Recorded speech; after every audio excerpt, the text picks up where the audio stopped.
Elle est partout, dans nos appareils photo, dans nos voitures, dans nos smartphones ou encore dans nos ordinateurs. Mieux, il existe même des appareils entièrement tournés vers elle, comme le Acer Swift 14 AI, un Copilot Plus PC. Elle, bien sûr, c'est l'IA, la fameuse intelligence artificielle.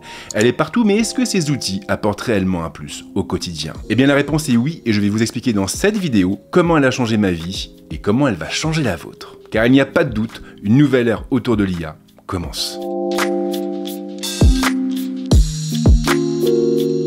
Le rôle premier de l'IA est de nous faire gagner du temps. Comment? Eh bien en se chargeant de toutes les tâches les plus réverbatives et en traitant automatiquement de gros volumes de données. L'un des meilleurs exemples reste celui des recherches en ligne. À une époque pas si lointaine, je passais plus de 3 heures à faire de la veille chaque jour.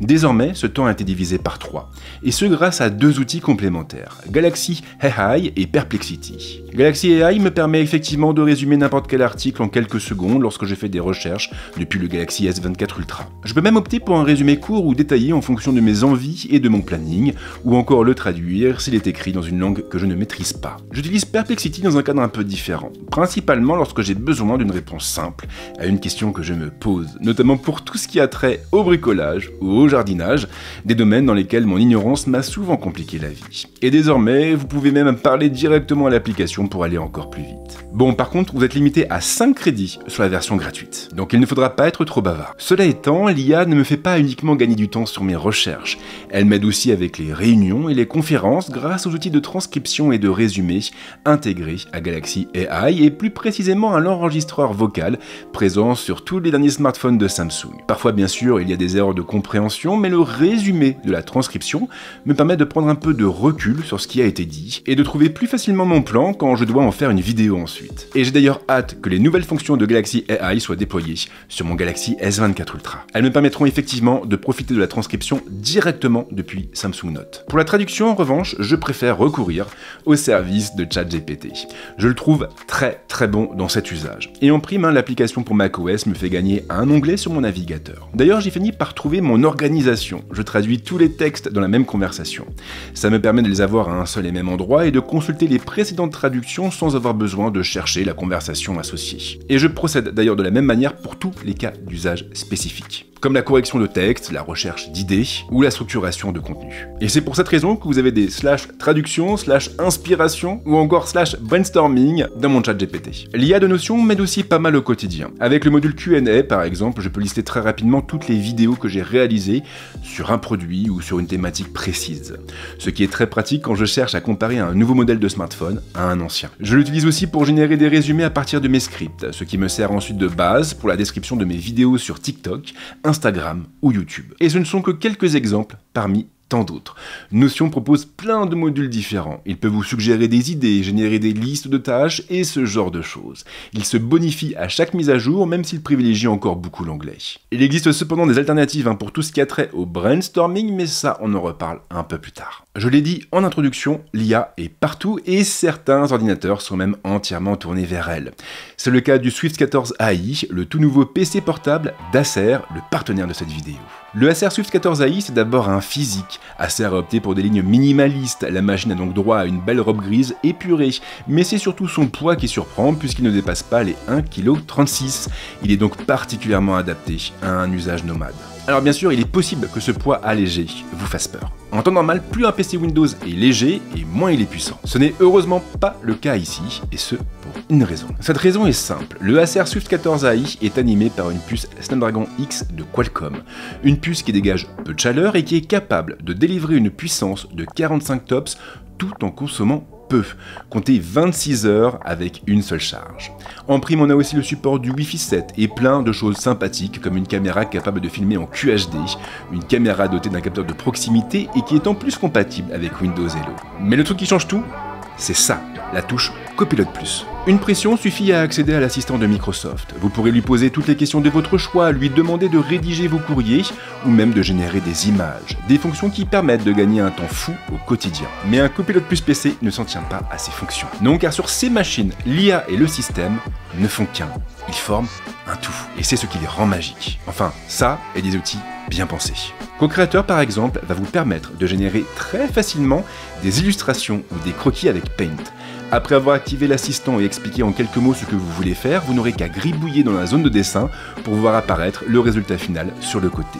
Et en prime, vous pourrez changer de style et régler le niveau de créativité de l'IA. Alors c'est fun bien sûr, mais c'est surtout hyper pratique quand on est étudiant par exemple, et qu'on veut agrémenter ses exposés, ou lorsqu'on s'occupe de la com d'une association et qu'on n'a pas de budget pour acheter des images. Effet Windows Studio est bluffant lui aussi. Il permet d'accéder à un panel d'outils lorsqu'on est en visio ou même lorsqu'on enregistre une vidéo avec le Swift 14 AI. Des outils pour régler l'exposition de la prise de vue, nous garder automatiquement dans le cadre, flouter l'arrière-plan ou même appliquer un filtre créatif en temps réel. Alors bien sûr c'est top quand on doit participer à une réunion, mais aussi quand on est un créateur de contenu et qu'on doit réaliser des plans face à la caméra, sans caméra. Sous-titre en direct, de son côté, va vous aider à mieux comprendre le contenu que vous consommez en ligne en affichant des sous-titres générés en temps réel.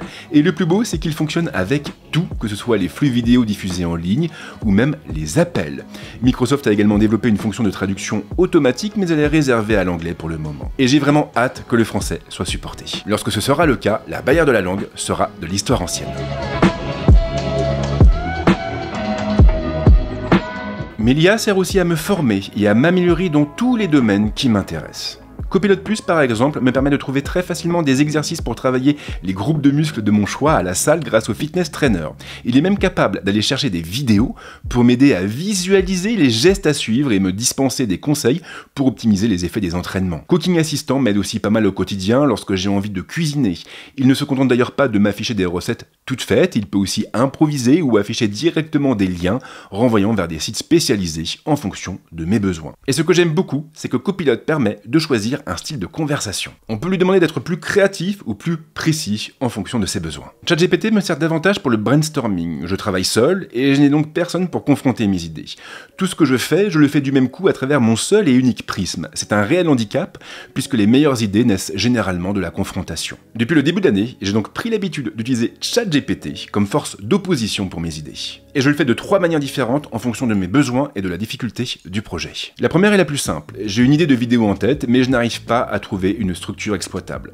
J'active alors la reconnaissance vocale et je lui parle du projet qui me pose problème en lui déballant absolument toutes les idées qui me traversent la tête. À la fin, je lui demande de faire le ménage et de structurer la conversation. En règle générale, il me permet d'obtenir un plan ou tout du moins un début de plan. Je me base ensuite sur sa réponse pour construire la vidéo qui me posait problème. La seconde manière est un peu différente. J'ai une vague idée de ce que j'ai envie de faire, mais je ne sais pas vraiment dans quelle direction aller.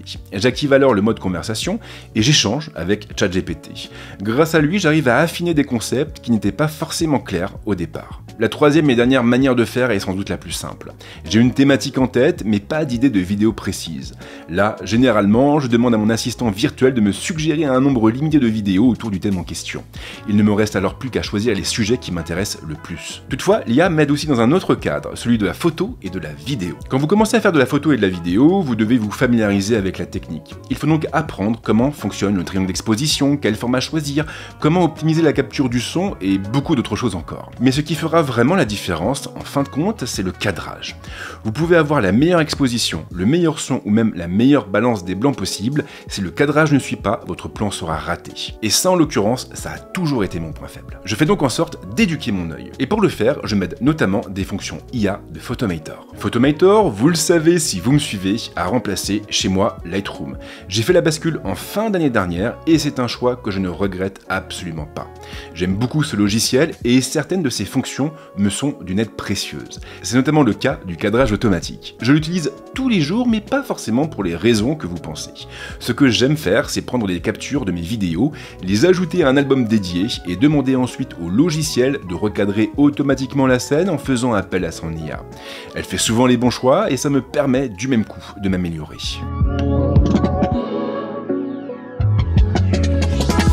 Mais l'IA s'est aussi imposée chez moi pour tout ce qui a trait au divertissement et à l'enseignement. Je lis beaucoup, vraiment beaucoup, et depuis toujours. Principalement de la SF, de l'horreur, de la fantasy et des romans noirs. J'ai grandi avec Lovecraft, Tolkien, Stephen King, Bernard Werber, Agatha Christie ou encore Isaac Asimov et Pierre Bordage. Et j'ai même travaillé dans une bibliothèque. Mais ça, c'était un petit peu une autre vie. Durant ces années, j'ai bien sûr découvert de nouveaux auteurs, mais j'ai aussi fini par tourner en rond et par cesser de sortir de ma zone de confort. Quel rapport avec l'IA, me direz-vous ? Eh bien il est simple, grâce à ChatGPT, je découvre de nouvelles plumes tous les jours. Sur ChatGPT, j'ai donc une discussion intitulée / recommandation. Le nom parle de lui-même. Concrètement donc, c'est ici que je demande à ChatGPT de me conseiller de nouveaux romans ou de nouveaux auteurs en fonction des livres que j'ai aimés. C'est simple, c'est rapide et l'assistant affiche même le résumé de chaque livre recommandé pour nous donner une idée de son contenu. Alors bien sûr, ce moteur de recommandation ne fonctionne pas uniquement avec les romans, je l'utilise aussi pour les films ou encore les séries. Mais je ne m'arrête pas aux recommandations. J'utilise aussi ChatGPT pour trouver des réponses à toutes les questions qui tournent en rond dans ma tête ou pour apprendre de nouvelles choses sur quantité de domaines différents. Comme la photo et la vidéo par exemple. Ce sont des domaines très techniques et ils peuvent parfois être difficiles à appréhender quand on est autodidacte. Il existe bien entendu quantité de sites permettant de se former, mais ChatGPT est plus indiqué pour des questions ponctuelles, si par exemple vous avez un doute sur la manière d'exposer le S-Log3. Et cela fonctionne avec tout bien sûr. Un doute sur le nombre de disciplines des JO, il suffit de poser la question. Même chose si vous voulez savoir quelles sont les applications concrètes du théorème de Pythagore. En revanche, il sera impératif de rester critique et de ne pas croire ChatGPT sur parole. Il peut lui aussi se tromper, et si vous avez un doute, il sera préférable de faire des recherches plus poussées. Voilà donc pour tout ce que l'IA m'apporte dans ma vie, que ce soit sur le plan personnel ou professionnel. Alors bien sûr, mes usages ne sont pas forcément les vôtres. Il existe 1000 manières d'utiliser les outils actuellement à notre disposition. Et justement, je suis très curieux de savoir comment vous l'utilisez, vous, l'IA. Alors n'hésitez pas à partager votre propre expérience dans les commentaires qui suivent la vidéo.